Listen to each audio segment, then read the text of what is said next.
Hello everyone, welcome to Rohit study IQ G K. आज इस video में मैं आपके साथ शुरू करने जा रहा हूँ मॉडर्न इंडिया की हिस्ट्री। ये लेक्चर्स सभी कॉम्पिटिटिव एग्जाम्स के लिए उपयोगी होंगे, चाहे वो स्टेट PCS हो, UP SSC पैट हो, वीडियो हो, चाहे रेलवे SSC कोई भी एग्जाम हो। There is hardly any exam जहाँ पर इंडिया की हिस्ट्री ना पूछी जाती हो। आइंस्टीन ने कहा था कि आने वाली पीढ़ियाँ शायद ही इस बात का विश्वास करेंगी कि इस धरती पर हार्ड मास का बना हुआ कोई इंसान चला करता था। आप समझ गए होंगे मैं किसकी बात कर रहा हूँ। आज हम बात करेंगे उस महान शख्सियत के बारे में जिन्हें रविन्द्रनाथ टैगोर ने महात्मा कहा, सुभाष चंद्र बोस ने राष्ट्रपिता कहा और जवाहरलाल नेहरू ने जिन्हें बापू कहा। वीडियो शुरू करने से पहले आप चैनल को सब्सक्राइब कीजिए, वीडियो को लाइक कीजिए और ज़्यादा से ज़्यादा शेयर कीजिए। जैसा कि आप लोग जानते हैं कि गांधी जी का जन्म 2 अक्टूबर 1869 को गुजरात के पोरबंदर में काठियावाड़ गांव में हुआ था। पोरबंदर एक बंदरगाह है जिसको पहले सुदामापुरी भी कहते थे। यहीं पे गांधी जी का जन्म हुआ था। चलिए शुरू करते हैं गांधी जी के पितामह से। गांधी जी के पितामह मीन्स दादाजी। गांधी जी के दादाजी का नाम उत्तम चंद गांधी था।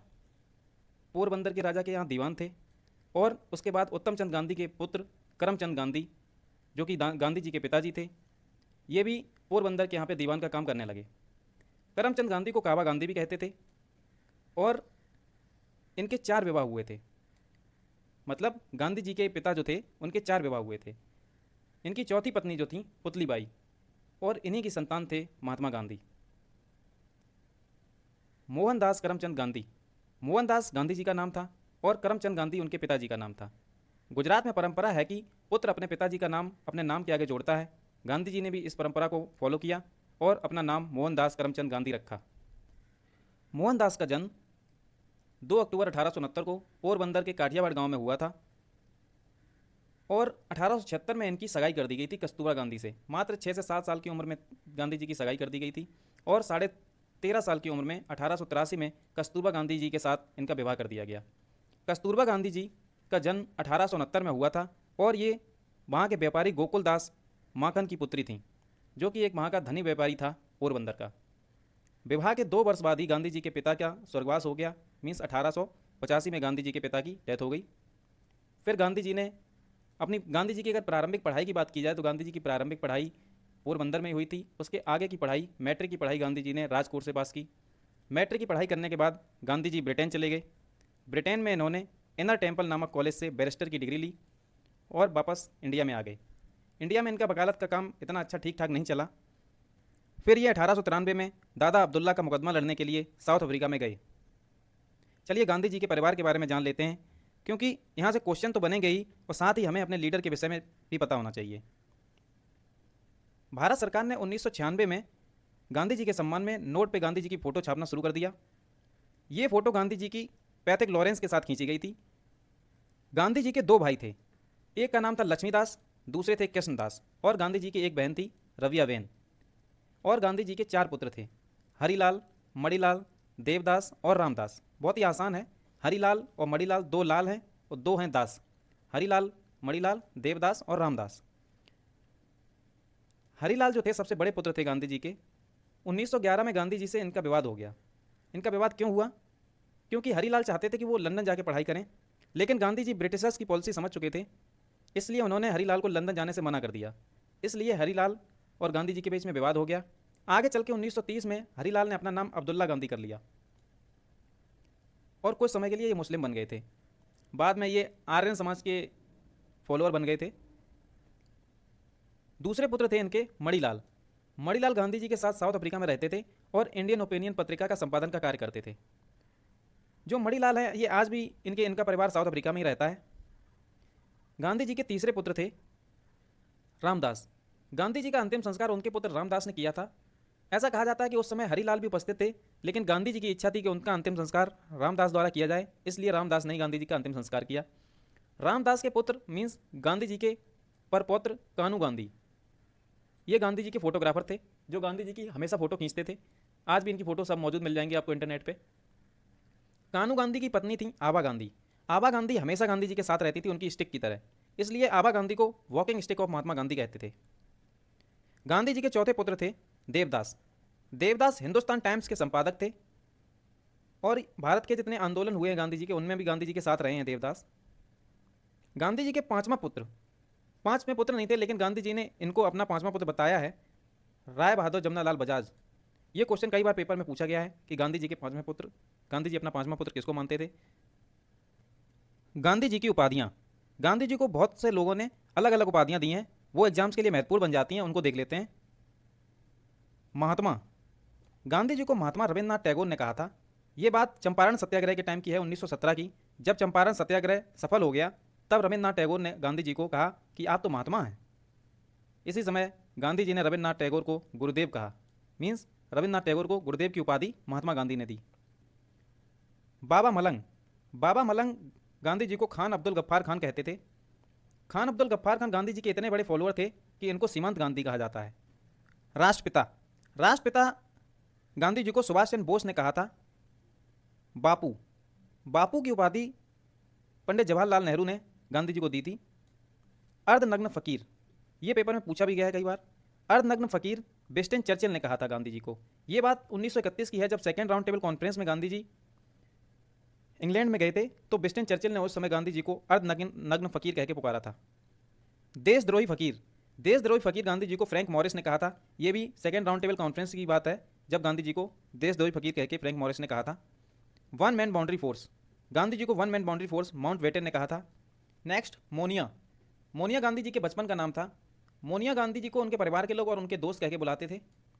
भर्ती कराने वाला सार्जेंट, भर्ती कराने वाला सार्जेंट या भर्ती कराने वाला एजेंट या फिर अंग्रेज़ों का एजेंट, ये सब गांधी जी को भारत की जनता ने कहा था। ये बात 1914 की है, जब फर्स्ट वर्ल्ड वॉर प्रारंभ हो रही थी, तब अंग्रेज़ों ने गांधी जी से मदद मांगी और कहा कि भारतीय जो यूथ है, युवा हैं, उनको भारत की सेना में शामिल होने के लिए आप प्रेरित करिए, तो हम जल्दी से जल्दी आपको आज़ाद करवाएंगे, तो हम जल्दी से जल्दी भारत की जनता को आज़ाद करेंगे। इसलिए गांधी जी ने भारत की जनता से अपील की कि भारत के युवाओं को जल्दी से जल्दी फौज में भर्ती करो और अंग्रेज़ों की मदद करो, जिससे कि हमें वो आज़ाद करेंगे। लेकिन ऐसा हुआ नहीं। जब वर्ल्ड वॉर समाप्त हो गई तो अंग्रेज़ों ने ऐसा किया नहीं, तो भारत की जनता ने गांधी जी से गुस्सा होकर गांधी जी को भर्ती कराने वाला सार्जेंट कह के बुलाया। गांधी जी की पत्र पत्रिकाएँ, गांधी जी की विभिन्न पत्र पत्रिकाएँ हैं जो कि एग्जाम्स के लिए बहुत महत्वपूर्ण रहती हैं। चलिए उनको देख लेते हैं। पहली गांधी जी ने पत्रिका लिखी थी 1895 में, द इंडियन फ्रेंचाइजी, जो कि साउथ अफ्रीका में लिखी थी। सेकेंड पत्रिका द ग्रीन पैम्पलेट, जब गांधी जी साउथ अफ्रीका से इंडिया की यात्रा कर रहे थे तो रास्ते में ग्रीन कलर के पेजेस पे गांधी जी ने 1896 में जहाज में बैठ के ये पत्रिका लिखी और इंडिया में आके इसको पब्लिश करवाया। थर्ड नंबर की है अ गाइड टू हेल्थ, ये गांधी जी की तीसरी पत्रिका है जो कि गांधी जी ने फिनिक्स आश्रम में 1904 में लिखी थी। चौथी पत्रिका है गांधी जी की द इंडियन ओपिनियन, ये साप्ताहिक पत्रिका थी जो कि 1904 में पब्लिश कराई गई। कहाँ से? साउथ अफ्रीका के फिनिक्स आश्रम से। फिनिक्स आश्रम साउथ अफ्रीका में डरबन नामक शहर में गांधी जी ने स्थापित किया था और यहाँ से गांधी जी इंडियन ओपिनियन पत्रिका का संपादन करते थे। इंडियन ओपिनियन पत्रिका 4 भाषाओं में निकाली जाती थी, गुजराती, इंग्लिश, हिंदी और तमिल। इसके संपादन का कार्य मनसुखलाल नाजर और मणिलाल करते थे, लेकिन मुख्य संपादन का कार्य गांधी जी स्वयं करते थे। 5वीं पत्रिका थी हिंद स्वराज, जो कि 1909 में गुजराती भाषा में गांधी जी ने निकाली थी। 1909 में गांधी जी इंग्लैंड गए थे और वहाँ से जब वापस आ रहे थे लंदन से, तो किल्डोनन कैसल जहाज में बैठ के गांधी जी ने हिंद स्वराज बुक लिखी थी। ये डायलॉग फॉर्म में है, मतलब संवाद शैली में बुक है ये। 6 नंबर की बुक है नवजीवन पत्रिका, जो कि 1919 में गुजराती भाषा में गांधी जी ने लिखी थी। 7 नंबर की बुक है यंग इंडिया, जो कि 1919 में गांधी जी द्वारा इंग्लिश भाषा में लिखी गई। माई एक्सपेरिमेंट विद ट्रुथ, ये गांधी जी की आत्मकथा है, मेरे सत्य के साथ प्रयोग, जो कि 1925 से 1927 के बीच में लिखी गई और 1927 में इसका पब्लिकेशन किया गया। हरिजन, हरिजन को समझ लीजिए। हरिजन गांधी जी ने एक ही पत्रिका लिखी थी, लेकिन ये अलग अलग भाषाओं में इसके अलग अलग नाम गांधी जी ने दिए। जैसे इन तीनों पत्रिकाओं को 1933 में निकाला गांधी जी ने। जैसे पहली पत्रिका थी गुजराती भाषा में हरिजन बंधु, दूसरी पत्रिका थी हरिजन सेवक, जो कि पूना से प्रकाशित हुई थी हिंदी भाषा में, और तीसरी पत्रिका थी हरिजन, केवल हरिजन है इसका नाम, ये अंग्रेजी भाषा में प्रकाशित हुई थी। ये 11 महत्वपूर्ण पत्र लेखन मैंने गांधी जी के बताया आपको। चलिए गांधी जी के गुरु को देख लेते हैं। वैसे तो गांधी जी के एक ही गुरु हैं, जिनका नाम है गोपाल कृष्ण गोखले, जिनको भारतीय राजनीति का चिंतन गुरु भी कहा जाता है। देखिए गोपाल कृष्ण गोखले, अगर क्वेश्चन ऐसा पूछा जाए कि गांधी जी के गुरु कौन थे, तो उसका आंसर गोपाल कृष्ण गोखले ही देना है। अगर क्वेश्चन में यह पूछा जाता है कि गांधी जी के आध्यात्मिक गुरु कौन थे, तो उनका नाम है लियो टॉल्स्टॉय। तो आप इन दोनों चीज़ों में डिफरेंस समझ गए होंगे। राजनीतिक गुरु गोपाल कृष्ण गोखले, आध्यात्मिक गुरु लियो टॉल्स्टॉय। गांधी जी द्वारा स्थापित आश्रम, देखिए वैसे तो गांधी जी ने कई सारे आश्रमों की स्थापना की, लेकिन गांधी जी द्वारा मेन 3 आश्रम स्थापित किए गए। 1904 में डरबन में गांधी जी ने फिनिक्स आश्रम की स्थापना की, और 1910 में गांधी जी ने जोहान्सनबर्ग में टॉल्स्टॉय आश्रम की स्थापना की, और इंडिया में आके 1917 में अहमदाबाद के कोचरबा गांव में साबरमती आश्रम की स्थापना की, साबरमती नदी के किनारे। गांधी जी से संबंधित महत्वपूर्ण तथ्य को देख लेते हैं, जो कि विभिन्न एग्जाम्स में बार बार पूछे जाते रहे हैं। गांधी जी ने कांग्रेस के अधिवेशन में पहली बार कब भाग लिया था? गांधी जी ने कलकत्ता अधिवेशन में 1901 में, जिसके अध्यक्ष दिनसा बाचा थे, तब गांधी जी ने पहली बार, साउथ अफ्रीका से एक बार इंडिया आए थे, तब पहली बार गांधी जी ने इसमें कांग्रेस के अधिवेशन में भाग लिया। बहुत से लोग लगा देते हैं कि गांधी जी 1915 के बाद आए तो 1916 या 1917 में लिया होगा, लेकिन गांधी जी ने 1901 में पहली बार कांग्रेस के अधिवेशन में भाग लिया था। सेकेंड नंबर, गांधी जी ने कांग्रेस के अधिवेशन की अध्यक्षता कब की? ये 1924 के बेलगांव के अधिवेशन में, बेलगांव कर्नाटक में पड़ता है। यहाँ पे गांधी जी ने कांग्रेस की अधिवेशन की पहली बार अध्यक्ष बने गांधी जी। दक्षिण अफ्रीका में लगभग कितने वर्ष तक गांधी जी रहे? गांधी जी दक्षिण अफ्रीका में 1893 में गए थे, और 9 जनवरी 1915 को गांधी जी वापस आए। मीन्स लगभग 22 साल गांधी जी साउथ अफ्रीका में रहे। यह क्वेश्चन भी पूछा गया है। गांधी जी ने पहली बार जन भाषण कहां पर दिया था? इसका मतलब है गांधी जी ने पहली बार जनता को कहां पर संबोधित किया था? यह गांधी जी ने फरवरी 1916 में बीएचयू के उद्घाटन समारोह पे गांधी जी ने पहली बार जनता को संबोधित किया था। यह क्वेश्चन भी 2-3 बार अभी हाल ही में एग्जाम्स में पूछा गया है। बीएचयू की स्थापना किसने की थी? यह कमेंट बॉक्स में आप बताइए इसका आंसर। गांधी जी द्वारा नटाल कांग्रेस की स्थापना कब की गई थी? जब गांधी जी 1893 में साउथ अफ्रीका में गए, उसके एक वर्ष बाद ही 1894 में गांधी जी ने वहां पे जाके दादा अब्दुल्ला के घर में मीटिंग करके वहीं पे 1894 में नटाल कांग्रेस की स्थापना की।